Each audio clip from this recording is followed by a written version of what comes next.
ក្តៅសហរដ្ឋអាមេរិកអញ្ជើញកម្ពុជាចូលរួមជារដ្ឋសមាជិកស្ថាបនិកនៃក្រុមប្រឹក្សាសន្តិភាពនិងជាភាគីនៃធម្មនុញ្ញ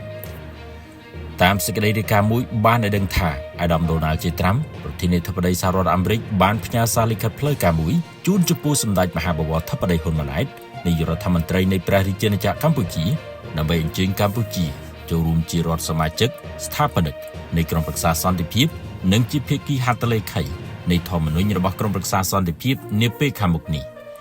តាមខ្លឹមសារនៃសារលិខិតដែលត្រូវបានលើកឡើងសហរដ្ឋអាមេរិកបានវិតម្លៃខ្ពស់ចំពោះទូនីតិនិងបទពិសោធន៍ប្រវត្តិសាស្ត្ររបស់កម្ពុជាក្នុងការស្វែងរកសន្តិភាពការផ្សះផ្សាជាតិនិងការចូលរួមជាមួយសហគមន៍អន្តរជាតិក្នុងការលើកកម្ពស់សន្តិភាពស្ថិរភាពនិងការអភិវឌ្ឍប្រកបដោយចីរភាព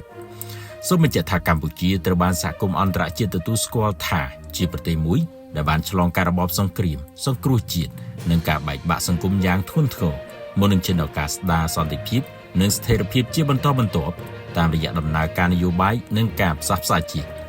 ជាពិសេសក្រោយសន្ធិសញ្ញាសន្តិភាពទីក្រុងប៉ារីសឆ្នាំ1991កម្ពុជាបានក្លាយទៅជាគំរូមួយនៃប្រទេសដែលបានបំផ្លែងពីសង្គ្រាមទៅជាសន្តិភាពនិងបានចូលរួមយ៉ាងសកម្មក្នុងបេសកកម្មថែរក្សាសន្តិភាពរបស់អង្គការសហប្រជាជាតិនៅតាមបណ្ដាប្រទេសជាច្រើននាពេលកន្លងមកបរិបទនេះត្រូវបានគេមើលឃើញថាគឺជាមូលដ្ឋានសំខាន់មួយដែលធ្វើឲ្យកម្ពុជាត្រូវបានអញ្ជើញចូលរួមជារដ្ឋសមាជិកស្ថាបនិកនៃយន្តការអន្តរជាតិថ្មីមួយដែលផ្ដោតលើការទប់ស្កាត់ជម្លោះការសម្របសម្រួលសន្តិភាពនិងការសហប្រតិបត្តិការពហុភាគីអ្នកវិភាគការទូតបានលើកឡើងថាការអញ្ជើញកម្ពុជាចូលរួមក្រុមប្រឹក្សាសន្តិភាពក្នុងនាមជារដ្ឋសមាជិកស្ថាបនិកមានន័យថាការទទួលស្គាល់ទូនីតិកម្ពុជានៅលើឆាកអន្តរជាតិការពង្រឹងភាពជាដៃគូយុទ្ធសាស្ត្ររវាងកម្ពុជានិងសហរដ្ឋអាមេរិកការបើកឱកាសឲ្យកម្ពុជាចូលរួមចំណែកកំណត់ទិសដៅសន្តិភាពពិភពលោក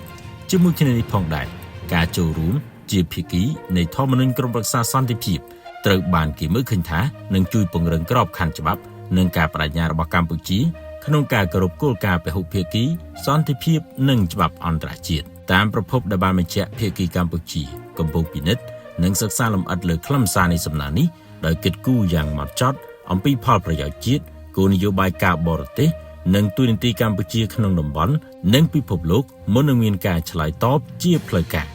ទោះបីជាយ៉ាងណាក៏ដោយមិនមែនតែកម្ពុជានោះទេដែលត្រូវបានអញ្ជើញឲ្យចូលរួមក្នុងនោះក៏មានប្រទេសជិតខាងប្រទេសវៀតណាមនិងប្រទេសថៃត្រូវបានភាគីសហរដ្ឋអាមេរិកអញ្ជើញឲ្យចូលរួមជារដ្ឋសមាជិកស្ថាបនិកផងដែរ